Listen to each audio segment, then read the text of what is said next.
Spurgeon here with RevZilla to break down the gear that we've used on the Triumph Street Twin review. Now first up, I have got the Scorpion EXO R710. And if you watched the Z800 review, you saw me wearing this helmet in that review in a different color. I was so impressed with it, I picked up one to wear when I was riding bikes around the office. This is probably my favorite helmet for the price. I love this as much, if not more, than some of my more expensive helmets. Scorpion's definitely one to watch because the gear that they're coming up with is getting increasingly more premium. So around the $210 price point, the EXO R710 is gonna be the one to beat for that range. Again, I've been very happy with that overall lid. Now moving on to the gloves. I've got the REV'IT Monster 2 gloves on this review. I used to have a pair of the old Monster gloves from REV'IT, and I loved them. I wore them out. I got a second pair, wore those out too. They then replaced those gloves with the Bomber. Hugely disappointed with those. I'm really excited to see that REV'IT came back out with the Monster 2. Really nice armor on the back of the hands, classic look. The only nitpick that I have here is that the closure on the wrist, I'm not too fond of it. It's a single closure that you have to loop through this outer seam. I would have loved just a regular old flap TPR the way the original Monster was set up.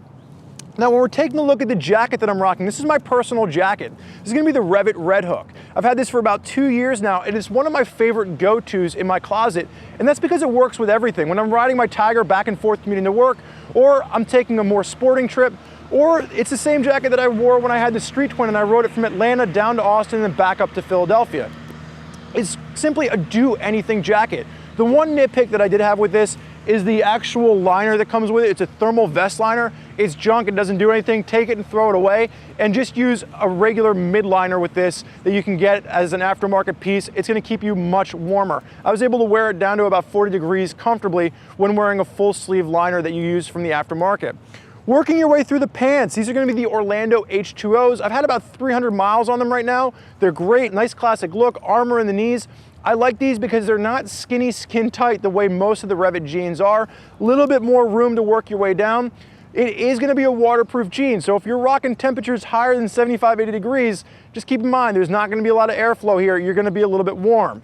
Now wrapping things up, we come to the REV'IT Rodeo boots. This is actually my second pair of Rodeos. The first pair I wore every single day for a year and a half, and I simply wore them out to the point where they were so thrashed. My producer was like, there's no way that you're wearing those on screen. So I got another pair, and you can see they look great. I love them because they're comfortable enough that I can wear them every day, and you can see that I customized them with my red laces. So whether you're wearing them on the bike or just around town, I'm a huge fan of the REV'IT Rodeo boots. Now if you have additional questions on any of the gear that you've seen in this review, leave it in the comment section below, and I'd be happy to answer those questions for you. And make sure to subscribe to us on YouTube to keep up with all the gear reviews we have rolling out here at RevZilla.com.